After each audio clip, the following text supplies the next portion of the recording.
Hello, everybody. Hi. Hello. So, very pleased to introduce Randy Boslaw and yes, in her fantastic studio. And Randy comes to us from Canada. Yeah, Yes. what part of Canada are you at? I am close to Niagara Falls in Ontario. Okay. And Randy is a poet and an author. She has her own podcast, right? Is it called? Is it Right or Die? Yes. Yeah. Okay. You'll be telling us about that. And has experienced depression, not feeling like not fitting in, and has devoted herself to helping people not feel alone, right, through her own life experiences. So, where would you like to begin, Randy?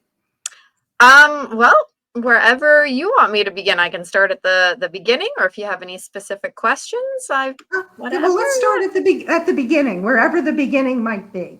All right. So I always like to say my beginning with depression started, I would say, about 13, 14 years old, that fun teenage years. Um, I didn't know that it was depression at the time. I didn't have words for it because it wasn't something we talked about. This is early 2000s, which seems not that long ago. And then I'm like, wow, it's 25 years ago. Wow.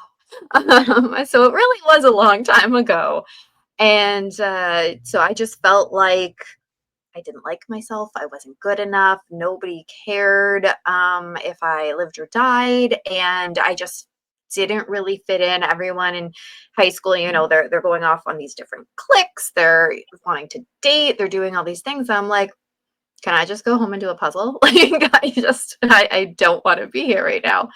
Um, and because nobody talked about it, I just assumed that's how everyone lived, that the voice inside their head is just not very nice. Um, so dealt with that for a lot of years, and it wasn't until I was actually in college that I went, "Oh, this is a mental illness." What? And it totally changed my perspective on things. I realized that depression has a word, that there's help out there. And then this is my Cliff Notes version, and then in my mid 20s ish, I finally saw a therapist. In my 30s, I was diagnosed with autism, which again was like, whoa, okay, things make sense. And now we're here. So there was a lot of ups and downs. I had written goodbye letters at some points. I had planned to take my life at some points. And luckily, though, I'm right here to share it with you. So, Randy, you mentioned um, earlier on in your life, right? Feeling that no one cared, right? What was giving you that impression that no one cared? Yeah, so definitely a lot of different factors, but I would say the biggest thing going on at that time in my life was um, combination of my mom, stepdad, and my brother. So growing up, my mom raised a single mom, and then it was between the summer of grade 8 and grade 9, my mom got married. At the time, didn't realize that he was quite the alcoholic, because they like to hide parts of themselves so that they can get what it is that they're wanting to get. And so as time continued, it got worse, and it was exasperated when my brother, who was 4 years older than me, got out of jail again. So my brother was in and out of jail probably from the time he was about 15. And at this time he was 18. He was in and out. He was doing drugs. And my mom kept saying to my stepdad, no, he is not coming to live with us. We will rent him a room. I will be more than happy to pay rent somewhere else. We will go and visit him, but he is not to live with us. Because my mom she knew it was going to be bad news. Of course, being a stepdad, oh, it's fine. He can come here. And so he invited my brother to live with us. And it went super downhill very quickly. The tension between my stepdad being an alcoholic and then my brother being a drug addict was just completely tumultuous. You never knew if you were going to walk in the door to a happy time or a screaming time. And so my mom, back when I was a teenager, so I went from me and my mom spending tons of time together, watching movies together as a little kid, to now she was spending so much of her energy and focus on maintaining the house, making sure that people didn't explode, and telling me, go up to your room, go up to your room. And so that feeling of not being wanted because just go to your room was thick in the air. And it wasn't until I went to therapy, not the first or second time, but more recently in my 30s, where I went, oh, it wasn't that she was ignoring me. She was trying to protect me from what was happening. She didn't want me to see all the screaming matches and hear them and see what was happening. But as a teenager, when you go from having a really good bond with someone, spending a lot of time with your parent, like we'd have TV shows that we would watch together and whatever, to now being told to just go and hide in your room and feeling like you're now being ignored and all of this attention is being put onto my brother and onto my stepdad, it felt like I didn't matter anymore. She only cared about them too. Sounds very, very difficult, right? What ended up happening with your stepdad and your brother? Um, they're both actually dead now. So my stepdad and my mom, my mom left him finally, would have been about 4 years, because I was now graduated. I did move out at 17 though, because I couldn't handle it anymore. And then they divorced the year after. And my mom left him. Well, they didn't officially divorce till many years after, but my mom left him in the process of getting a divorce. And my brother kind of went and did his thing. My cats have learned how to open my door, so they just are chilling. and and so my brother, he continued doing what he did with doing drugs and things. There was a time when my mom had met um, a different boyfriend and they had bought a house together, and I moved in with her after I had my daughter so she could help me. But then of course the boyfriend said, yeah, sure, Brandon, you can move in again, even though my mom kept telling them, no he can't, no he can't, but nobody listened to her. um, and so my brother moved back in again and continued doing all of the things that he was always doing. He did not change. And then it turned out that my stepdad, or I guess my mom's ex by this point, he was on his way to a bar one night and got hit by a car. So I mean, it's always sad when somebody dies, but I find it a little bit ironic that he was on his way to go and get drunk, and there was just so much of that that kind of destroyed my teenage years. And that was probably, I would have been around 21 or so when that happened. And my brother actually died of a drug overdose. Is it now 4 years ago? May 20th, 4 years ago. So the anniversary just came up, and so he died of drug overdose. And I was the one that ended up getting that phone call and having to tell my mom. So sorry for the sadness and tragedies, right, in the family. There's a lot, and that's why I like to share it, because the worst part of all of that was the times that I felt alone and felt that nobody would understand and nobody else had ever experienced the same thing. Those were the worst moments. And so that's when I go, clearly I'm not the only one. So if I had felt that way, I want others to know that they're not the only one either. Sometimes, let's say a young person in school might speak to a counselor, or maybe a teacher notices, that something is not right. Was there any positive support from the school? There was one teacher that kind of noticed something. And it's kind of funny because in high school, I didn't try hard. I skipped a lot. Like I skipped a lot. My mom told me because she very clearly could not force me to go to school. I mean, when your kids get to a certain age, there's only so much you can do. Even if you take them to school, whether or not they stay there, like you can't hold their hands all day, right? So my mom's rule said, fine, if you're going to skip, then you're going to stay home. So I know that you're safe, and you can't fail anything. So I never failed, and I always stayed safe at home, but I didn't do well either. So like in college, I graduated at the top of my class. So it wasn't that I wasn't able to do it. I didn't care to do any of it. And because I kind of always kept that low expectation for my marks, there wasn't that big drop to notice something was different. Um, but there was my one teacher, he was a drama teacher because I loved drama. It was my favorite class ever. And so there was this one project, it was grade 12. There was this one project that was going to be about 50% of our mark, like it was huge. And I just could not focus on it. I could not get my brain to do any of the research that needed to go into this project.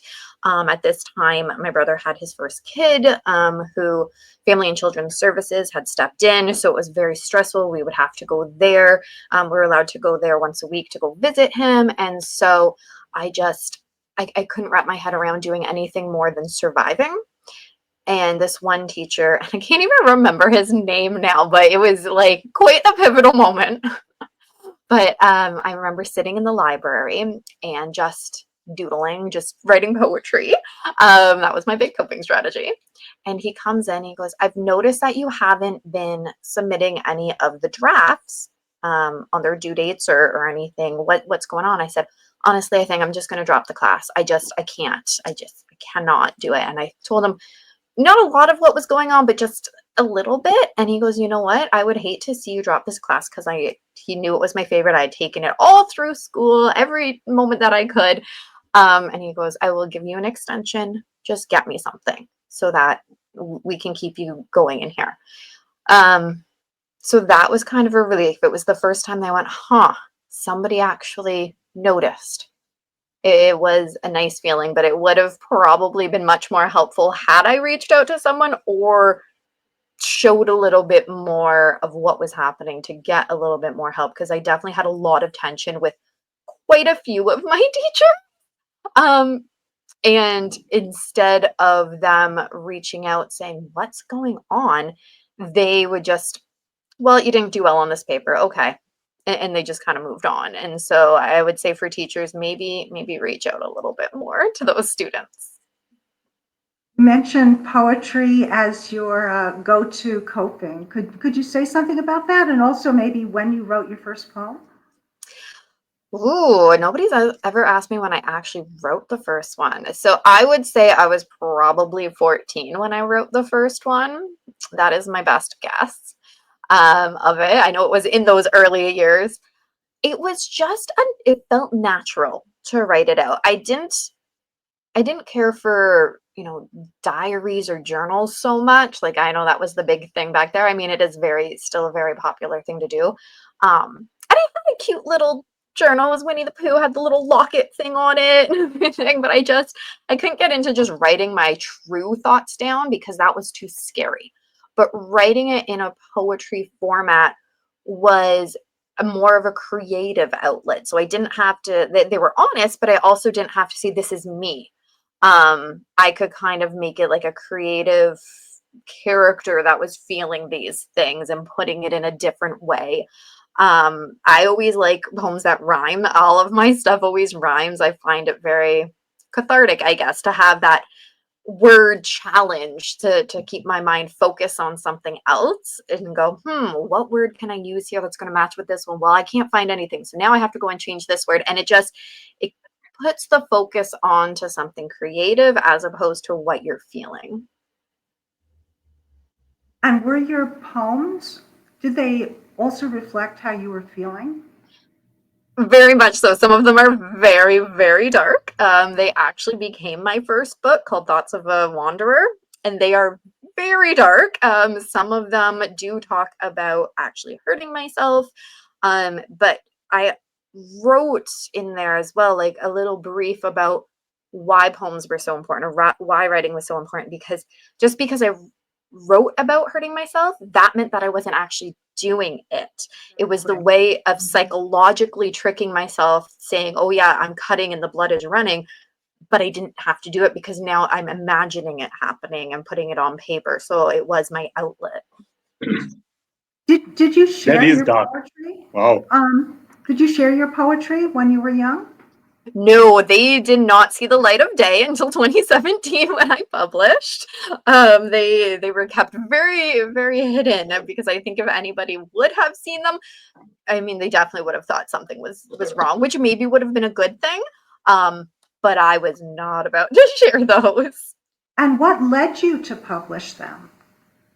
So, again, another pivotal moment. There was this one night when my daughter, who is also diagnosed with autism and suffers from extreme depression and anxiety, she's been in and out the hospital a whole bunch of times for it, actually. And she was crying to me. She would have been around 8, I want to say. And she was crying, why doesn't anybody like me? Why do they pick on me? Why am I so different? And I kind of stopped and went, wow, I haven't been open enough about my struggle to know that this is, I don't want to say normal, but it's not abnormal for things to feel this way at times and for people to be mean. People are mean. Like, it's not a good thing, but it's a fact at times. And it's not everyone, but she was being picked on relentlessly. She was having night terrors. And so this night she's crying, and I made that decision that night and went, I need to do something about it. Later that same year, we were cleaning the basement. I found all these poems, went, this is what I'm going to do. And what has been the response to your poetry and your book? It's been overwhelming at times. People say, wow, I can't believe somebody's articulating the way that I've been feeling before. Or like, said, wow, that's dark. Because some of them are very dark. So it has been overall a good response. Lucky, knock on wood, I have not had any bad reviews or anybody saying bad things about it. So let's keep it that way. But it has been, I think, cathartic for other people to read it, and that was my hope when I was writing it. Join in. Where do I start? How many cats do you have? 5 and 3 dogs. 5. Yes, there's only 2 Yeah, well, that snuck in here, but the way I'm asking that question first is like, cats is a high vibration animal, that has powerful ancestors, and there's like this trend. It's either you suffered with mental illness growing up, or you're currently suffering with mental illness presently. But the power of having a cat's presence brings so much comfort and light to one's life. I just thought, let me throw yes, that. Would you agree with that? Because I see a trend with that. 100%. And it's funny that you say that. Remember when I was saying that my mom would, as a teenager, she would say, go upstairs, go, I don't want you to see it or listen, whatever.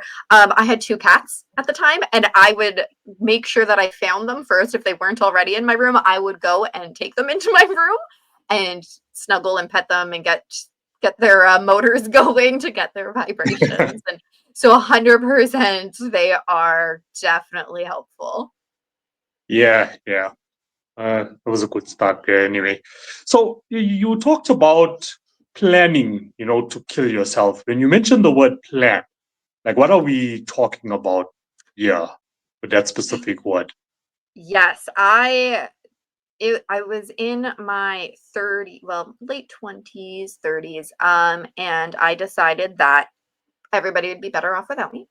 And I was going to do it by driving off a bridge. Where I live, there are a ton of bridges. I live right by the canal, so there's lots of options for that. I had picked one of the ones that was not nearly as traveled as often as some of the others, because I figured if I'm going to do it, I don't want to be rescued. The whole point is to do it.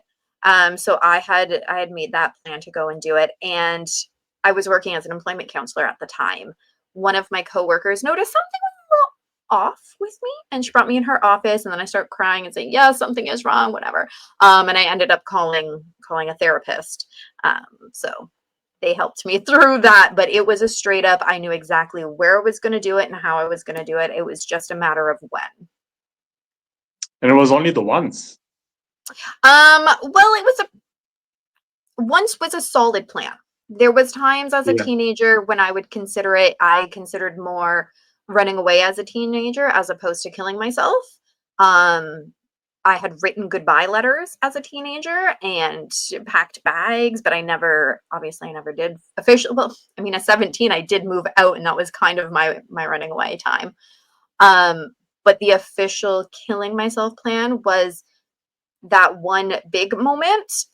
But anytime I felt like I wanted to, it would go back to that same plan. And Yeah. So you mentioned you went to a therapist, right? What was it that, and thank goodness you didn't act on that thought to kill yourself, but what was it that stopped you from doing it? Did you start to feel some connection with your therapist, or what happened? So there was a couple things. My faith. I am Christian, and so you don't do that. It's just you don't. So there was that thought in the back of my mind that you can't, you're not allowed, and that autism thinking brain of mine is, I'm not allowed, therefore I can't kind of thing. Like this is a rule, black and white kind of thing. And then my husband and I joke, but also it's not really a joke, that says, if you ever kill yourself, I am bringing you back from the dead because you're not allowed to leave me with 2 kids. So there was that other point where it was like, hey, so he would miss me. Okay, there's one person that might miss me, so maybe I shouldn't. and someone saw something was wrong with you. So if I'm here, and then no, not I'm here. Say I go outside. Okay, what signs does Kino look for that I can see? Okay, something's not right with someone. Yeah, that's a great question. And I think the better you know somebody, the easier it will be to see those signs. So if it's just some stranger walking down the street, it's going to be a lot trickier because they might just look normal. They're just on their way to a bridge to jump off of it. You're never going to know necessarily unless you see them stop there and consider it. But with somebody that you want to look for changes in behavior. If they're typically a pretty cheery person, then all of a sudden they're not, or maybe they're more stoic, and then all of a sudden they're super cheery one day. It's again, what happened? What changed? Maybe they got great news, but it could just be that they made this decision. And so now they're happy because they have this decision. They know that it's all going to end. And so nothing else matters. Other big ones are people giving things away that you're like, why would you give this away? This doesn't make sense. So it's really looking at the person that you knew to the person that you're seeing in front of you right now and seeing what is different about them. And what if it's a situation of, let's just say, a teenager staying with the parents? It's also a toxic environment. You don't know them that well, but inside the house is a toxic environment. Like, what can I do, knowing there's something wrong there to actually Yeah. help that teenager? Yeah. What would you suggest? Yeah, if you know it's toxic, try to get them talking. And not necessarily talking about what's happening, but just talking, hey, do you like anime? Do you like this? Try to connect with them and show them that they matter without going, you matter to people. Because, sorry, when people come out straight and it feels fake. And teenagers, adults, anybody, they can tell when it feels fake. You're just saying that because you're grown up and you don't understand. But if you get them thinking about other things, if they have cats, who's going to take care of them when they miss you? That's always important too, because it only takes one little reason for somebody to not end their life. It sometimes takes a lot of reasons for them to finally go to therapy. Like for me, it took a long time, but one reason to stop in their tracks and go, maybe I should reconsider. So get them talking about things, find out if they have any animals, any interests. Is there anything that you can connect with them for? And then if the time comes when you seem like you've made a connection, then you can ask them, more personal questions, give them a little bit more push towards, hey, do you want to go talk to somebody? I know a therapist, or, you can always talk to me. I'm here, I'm open. But if you jump straight to that, they're going to shut down. You need to make a connection before you can interject in someone's life. I love that. It's like you manipulating them, psychological manipulation. A little bit, but hopefully you're doing But it it for the works. best intentions. Yeah. It works. Yeah. Positive persuasion. Yeah. Oh, there we go. That's that. Yeah. But it's good. It's effective. I like it. I do like it. Also, like you were talking about, your mother sending you to your room because she didn't want you to witness what was going on. Do you think in society today we need parents to be more transparent with their children in their teens? So if it is a toxic environment and, I'm fighting with your father or I'm fighting with your mother, bring them into that conversation so everyone can heal together instead of isolating their children, which is causing harm as well. What would you say, like, to parents of today? That is such a tricky one, because as a parent, there's times obviously that me and my husband are arguing. I wouldn't say it's toxic. It's never like super yelling, but like when bills come up, it can be stressful. When you have to, replace a car, it's stressful. You got to figure out what's going to happen. So there's definitely going to be stressful moments in an environment. Now, when it comes to a toxic environment, that just ramps it up 10 times worse. So I think that it's important as parents that we recognize when things go from a normal disagreement to a toxic environment. And I would say the biggest problem, though, is when you're in that toxic environment, you're in a fight or flight mode. Like, I think my mom was very much in a fight or flight mode. And her generation is, you don't talk about stuff. You keep everything locked in the house, deal with it internally. Whereas my generation, the ones below us, what we're trying to change with the older generation, is no, what's happening in the house, yes, it's personal, but that doesn't mean that you have to lock it away in the house and that you can't ask for help outside of it.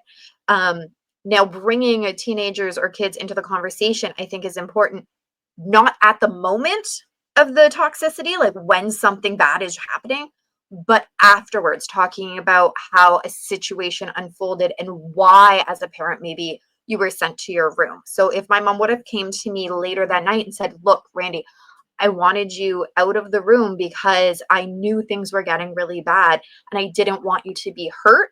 I wanted to protect you. So that's why I sent you to your room. That would have made a world of difference. So obviously, as parents, we want to protect our children, but protecting them physically is one thing. That's what my mom was trying to do, physically protect me, but she emotionally scarred me. So we need to kind of balance both of those by having follow-up conversations. That being said, if you are in a toxic environment, sometimes, again, you're in fight or flight, it can be very difficult to have that conversation. And I don't think my mom would have been able to admit at the time that she was making choices that kept her in that environment. We've had lengthy conversations now as adults where she was like, what was I supposed to do? I was a single parent before that. Now I wouldn't have the money. I'm relying on him to pay certain bills, and it can be very difficult. So bringing in other help, like other therapists, guidance counselors, can be that bridge for a parent, because it can be very hard to find the words to say, I screwed up. I'm in this toxic environment. I don't know how to get out. I want to help my kid. I want to help me. What do I do? So it's a tightrope, but I think that we need to think about, yes, protect them physically, go to your room, follow up with a conversation afterwards at a level that they can understand. Yeah, I want to clap my hands for that answer. that is so true, is the physical protection and the emotional protection. And I agree with you, with the old generation. Like, I see that also, with my parents, is they just protect you physically, but emotionally, they don't want to address it. They don't want to bring awareness to it. Like, if I got an issue going on and someone has to say, Kino, go and see a psychologist, I would be willing were, to actually go see the psychologist and talk to someone, that I've never met before about what's going on with me. But if I had to tell my mother or father to do that, it's going to be like, no, no, no, no, there's nothing wrong with me. There's nothing wrong with me, you know? Yeah. Yeah. Yeah, I've told my mom to go to therapy, and she goes, "Why? Talking about it isn't going to do anything." I go, that's kind of the point of it. Yes, it will. Exactly. So I'm gonna keep telling her until maybe she agrees one day. But yeah, I'm thinking too, there could be circumstances where maybe the youth or the young adult says to their parents that they, meaning themselves, want to be in therapy, right? And the parent may not agree with that decision. Or so they're saying to the kid, there's nothing wrong with you, right? And the parent potentially could be feeling ashamed, like there's nothing wrong with my parenting, therefore there's nothing wrong with you, right? And may not want family secrets revealed, right? So I think we need to empower youth and all of us that if we feel that we need help, right, to be able to reach out. And if we're younger and of course can't afford to be in therapy, right, because we're still in school, to reach out to a teacher or a counselor, that you trust with that in that environment. Yeah. And I mean, that goes even when your child is grown. So my mom, when my brother died, she was petrified of letting people know that he died by drug overdose. And when we went to the funeral home, and the funeral director was being very nice, oh, how did he die? Because he died at 37, 38.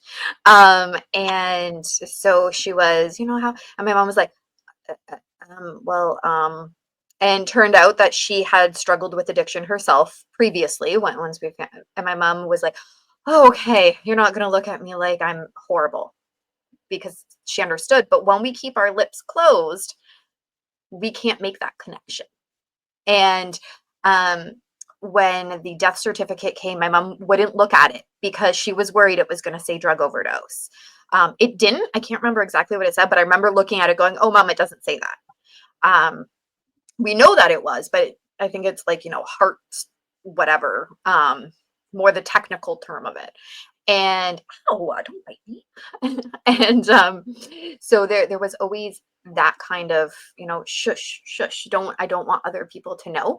And even when I told her that I was going to write a book about it, she was at first very against it. And then she got, as I talked more to her about the themes of it and how it wasn't depicting anybody as a bad parent or my brother as a bad person, she's like, oh, okay. And she got totally on board. And once it released, we had to go and show my brother at the like take pictures with the tombstone and the book and everything, and she was all on board. So it was kind of quite the turnaround. It was very cute, but there was this giant stigma around it. And when he died, she cried a whole bunch. I was a good parent, right? I tried my hardest. I did what I could, because she thought, there was something that she did wrong. And ultimately, it's not that you do anything wrong as a parent. It's a combination of decisions that you do to the best of your ability with the best knowledge that you have at the time. And you can't go back after you learn how to cope differently. You do the best that you can in the moment with the information that you have.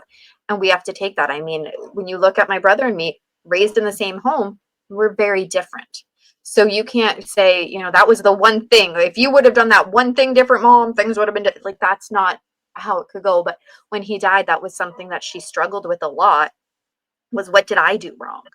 And I even struggled with that because I had went to school and did my placement at drug and alcohol recovery house. And I'm remembering the conversation I had with him 2 weeks before his death, when I'm telling him, no, I'm not going to see you right now. Like, you're still on drugs. Like, I'm not going to see you. And it was, could I have said something different? Now that I have this knowledge that other people in my family didn't have, could I have done something different? And there was that guilt of, what could I have done? Nothing. But opening up the door to let people know that therapy is okay at that young age could have made a world of difference. But back in the 90s, when he was starting to struggle, you did not do that. So I think, we need to start at a young age, letting them know that they have choices to talk to people if they can't afford therapy, like you said, a teacher, a guidance counselor at a school, something to let them know that their feelings are valid and they need to find good, healthy outlets for them. Here in the US, there's the 988 Suicide and Crisis Lifeline number, and there's also, you can text and chat as well. What resources do you have there in Canada? Off the top of my head, I don't know what the suicide hotline is, but we have a suicide hotline, the Kids Helpline. In my area specifically, we have what's called Pathstones, which is mental health support for kids. The wait list for it is quite long, but they have drop-in centers in the malls. So where the region that I'm in, we're 11 municipalities, and so there's 3 bigger cities within the municipality, and all 3 of those have drop-in centers. So if you're having one really bad day or whatever, you can drop in and at least start a conversation, even though the wait list might be a while. There is those drop-in options, so they're definitely trying to make it more accessible by putting them right in the malls where the kids are going to be. Yeah. And Randy, you mentioned about being diagnosed with autism, and I think you might have said in your 30s. Yes. Could you explain how that came to be, right? And what symptoms you might have been evidencing when you were a younger child and teenager? So it came to be because the one day I'm coming out of my bedroom, just being me, and my kid looks at me, and she had already been diagnosed with autism for a couple of years. She was 8 when she was finally diagnosed. Women, or girls and women, we do take much longer because we show it differently. But she looked at me, she goes, "Mom, if I have autism, I got it from you." I was like, huh, okay. And I started thinking, and all these little things that she would do, and people would go, "That's a little bit weird." And I go, "What are you talking about? She's just like me. She's just like her mom. Like, what are you talking about? This is normal." And so I was like, okay, maybe. So I started doing those online assessments, and all of them come back, yep. So I finally went to an adult specialist, because the criteria is different, because you've spent your whole life masking and trying to hide all of these quirks from people. And she was like, "Yes, okay, you definitely have autism." And so it was that aha moment. As a kid, had there been more awareness around it, that probably would have helped a lot. But again, girls don't show it the same way. So for me, having sensory overloads, well, you're just being spoiled right now. No, I'm having a sensory overload. There was this one time that my brother loved bringing up. I don't remember it much because I was so little, but I know the story very well because he told it a lot. We were at McDonald's, and they had when they have the little Happy Meal toys. So they had the display of the toys up on the counter, but the one that came in my Happy Meal wasn't the one I wanted. So I asked them if they could switch it. And they've always just switched it before. And they said, "No, we don't have that one." I said, "But it's right there." They're like, "No, but you can't have it." "But it's right there." And so I had a meltdown because all they kept saying was no, and nobody was explaining to me why there was this no. I could not understand it. It was a display model. It wasn't for, being a toy. It was a display model. But without that explanation, so I had this big meltdown. My brother would always say, "I'm never going back to McDonald's with her having that, whatever." And so I would have meltdowns, that now that I know what they are, they weren't temper tantrums, because it wasn't always being told no. Like in that case, there was a no, but it was not understanding was the reason. And I would have these meltdowns at home because my brother used to love playing the music so loud that it was just excruciating. And my mom didn't know anything about it. She would ask for help from people. "Oh, she's just spoiled. You just need to discipline her more." So she'd try to ground me and put me in my room and shut the door, and "Nope, you can't come out because you're freaking out." Which obviously doesn't help a child who is having a meltdown. So things like that, not understanding jokes. People would say stuff and be like, "I don't know." Or like you look around to see everyone else's reaction, just be like, "Okay, I'm going to react like that because that's what you're expecting me to do, but I don't know why." So those are probably the biggest things. And could you share, if you could, what were the symptoms that your daughter was displaying? And how young was she when you, or I don't know, the pediatrician or a teacher thought that there was something going on? Yeah, so my husband and I knew from a very young age, probably by the time she was 2, my husband and I were like, something is different. But of course, nobody wanted to follow up or believe us. We had to actually switch doctors because the original family doctor we had was very old school thinking, and so girls can't have autism. That's just not a thing. Um, and so we ended up having to switch doctors and slowly got to the diagnosis. They were leaning on ADHD at first, and then that didn't quite fit. There's a lot of overlap, but didn't quite fit. So a lot of her things were the meltdowns again, and hers were violent when she would go into a meltdown, screaming, kicking, punching, throwing things, the whole thing. And again, it wasn't a temper tantrum. It wasn't about, hey, no, you can't have this toy. It was the lights are too loud. The fabric was touching her knees. She would come home from school because she liked wearing the dresses. So I'd put tights on her because it's cold. And she would come home having cut out the fabric around her kneecap because she didn't like the way it felt. And so things like that, not wanting to layer clothing. We take it for granted. You put underwear on, you put pants on. Well, that is a layer. And she was not down for layering her clothes, so she went commando a lot. Um, and it was just those little things that were like, no, this is odd. And trying to get people to hear us was very difficult. Were there also symptoms related to language delay or unusual use of language or difficulty with social cues? And I'm asking Oh, that out of my yes. experience of being a child psychiatrist. Tons of the social cues. So it's always the ones I forget because they weren't as impactful on the rest of the family as opposed to meltdowns. But so the social cues, she had the same trouble with me when it came to not understanding a situation and like, okay, that's what that person, they're laughing, so I'm gonna laugh even though I have no idea what we're laughing at. We're just going to because everyone else is.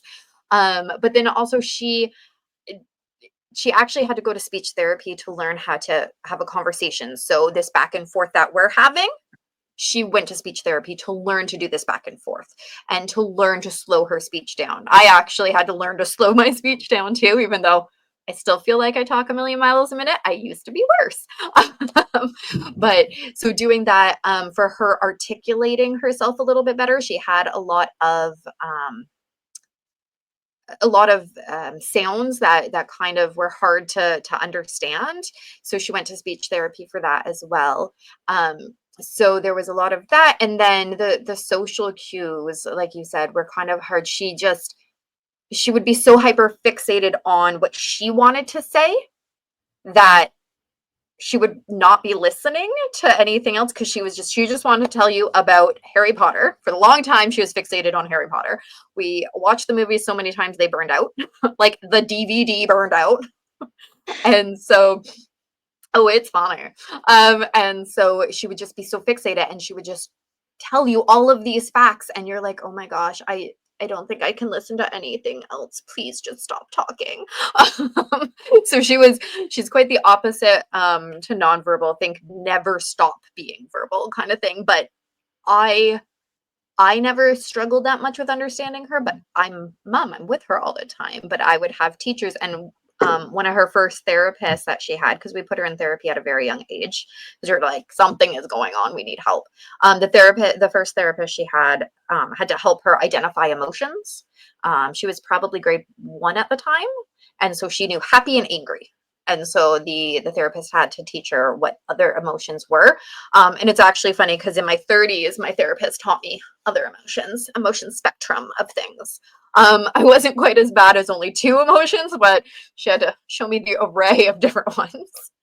Um, and then she had another, that one could understand her fairly well, but at 6 years old, you're also expecting them to have a different language ability.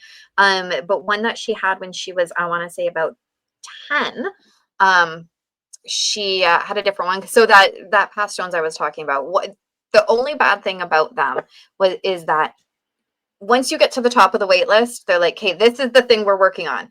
The other might be 3 other things, but this is the one thing we're working on. And once this one thing is done, you have to go back to the bottom of the wait list. So it's very frustrating. So we've done that cycle a few times. And then, so this one therapist she would look at me and go like, I'm not really sure what she's saying. And so Lev would look at me and be like, Mom, translate. So she always calls me her translator. Even at 18 now, sometimes she's like, can you just translate what I mean? I'm like, you need to, she's better, but there are still instances when she needs that little translation because she can't get what she's trying to say out in an understandable way.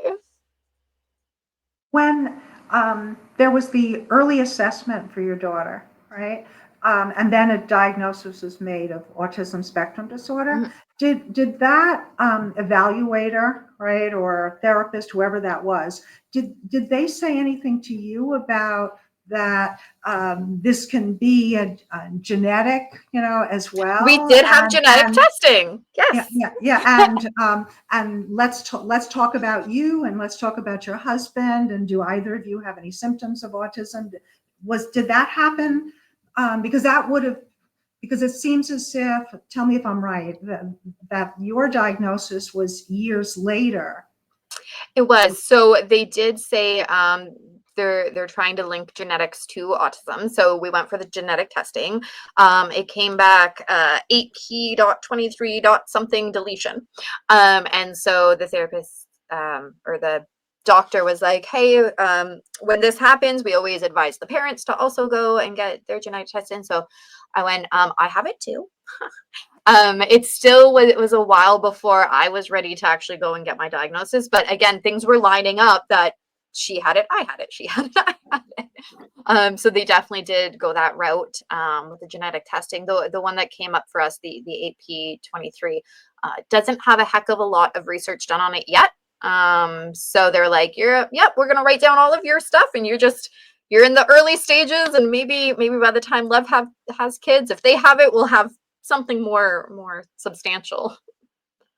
And what was it like when you shared those diagnoses with your mother? And was your mother tested genetically too? She was not. She probably should be, because she's very similar. She was vindicated, I would say, is the best word. So like I said, growing up, people would tell her to discipline me more because she spoiled me.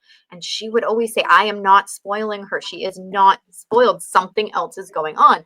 But nobody would look further than calling it a temper tantrum, not really looking at the full situation, that I wasn't asking for anything. I wasn't being told no, it was just something else happening. So she felt very vindicated, I think, when I finally came to her and said, hey, Mom, guess what? I'm autistic too. And she was like, I told them you weren't spoiled. That was her first reaction. I told them. So it was really quite funny, her reaction. I think sometimes that knowledge, right, of the diagnosis, right, yes, it was real, right, and this is what it's called, and this is what we can do about it, and it's not in any way a personal failing in terms of the individual or the parent, right? It's just what it is. Yeah, exactly. My husband likes to joke when I'm like, so now that I know myself more and I'm more confident in my body and in life, I unmask much more often now. Like, I still have to mask up at work because, I have to be professional there. Sometimes everybody at work knows I'm kind of quirky, which is nice. But my husband likes to joke when, say, if we're at the store and I'm like doing some weird stimming stuff, I like to like walk funny sometimes because it's a good stim. He'll go, I didn't marry autistic Randy. And I go, oh, honey, you just married masking Randy. That's all. 13 years married next month. So he's stuck with me. Kino, more questions or comments? Not really. I'm just thinking to myself, while Randy was talking, she's brought so much value on this episode that links back to the previous episode, especially on generational mental illness, which was the questions we had on the show last week, because your mother or father won't bring awareness to it, like what we discussed here, and be like, oh, talking is a waste of time. That's not going to fix the issue. They basically just throwing it in the corner, ignoring it, like it doesn't exist, but it's there. And then it goes on to the next generation, like Randy, like myself, like you. And then we come to a stage in our growth where we're like, something is not right here. What's going on? Then you realize, oh no, it's depression or it's anxiety or I got the suicidal thoughts. But then it's linked also, to your growing up, to your bloodline and so on, like we discussed in the previous episode. But now Randy's brought the answers that can, complement that show as well on what we do, or what people out there listening, can do if they're in their teens. But this is generational. So what can I do about it? My parents don't want to bring awareness to it. They don't want us to go see a psychologist. So what can I do about it? And that's why we have great people like Randy to come on and tell us how. I love it. So everybody go back and listen to the other episode, so it all flows together. Yeah.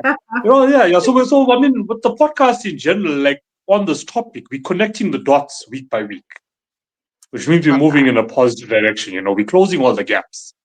The shows we don't have answers for, we'll have someone that'll come in and be like, oh no, not knowing, that was also the point of discussion the last time, but they will give us the answers to those question marks on the last episode.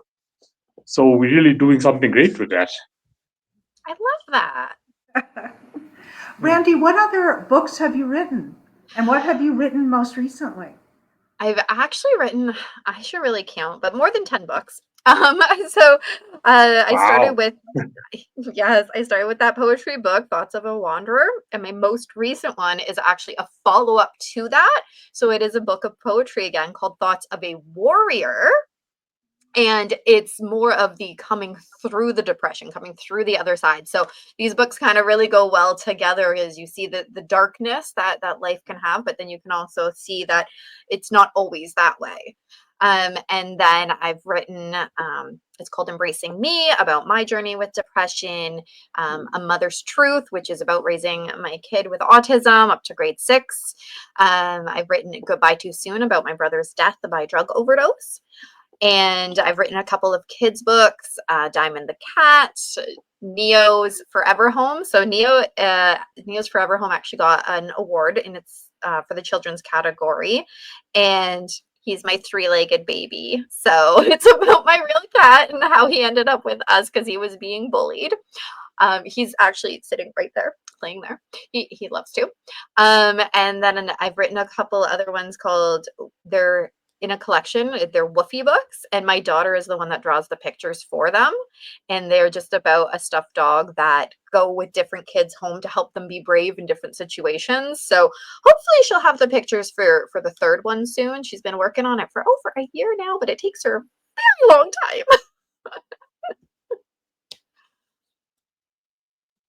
Through your life, and of course your long life yet to come, what do you think has continued to inspire you?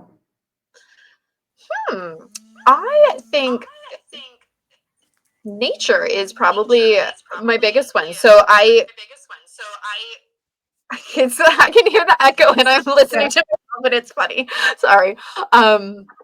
So I love nature, and whenever I'm out there, random ideas will hit me. So I've also written a collection of short, scary stories, and that all came from just walking my dogs and going, oh, that tree looks like it has a face. Oh, I can write a story about that. So it just, life as a whole inspires me. And once I get kind of like an idea that I absolutely love, I run with it.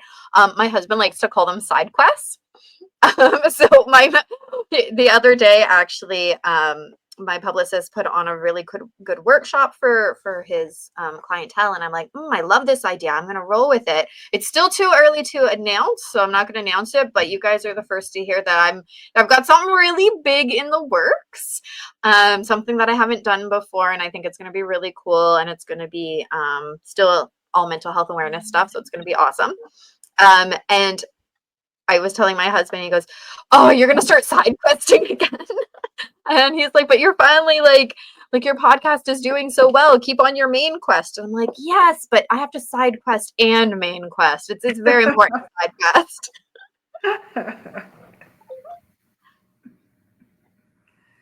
And your podcast, when I touch about on your podcast. Yeah. Yes, my Like, podcast. what's So your the right, podcast about? it's all about Yeah, mental health. All about mental all health about and mental health. neurodiversities. So it's called The Right or Die Show. You can find it on YouTube or any podcast listening platform. And just it's very similar to this format. I interview people from around the world, and we just have really open and honest conversations. So I love this style format. Get out of here. I find that we can be really, really truthful when we do it this style. So I love when other hosts do Yeah, it the same style. How can keeping it real. listeners find out more about you, Randy?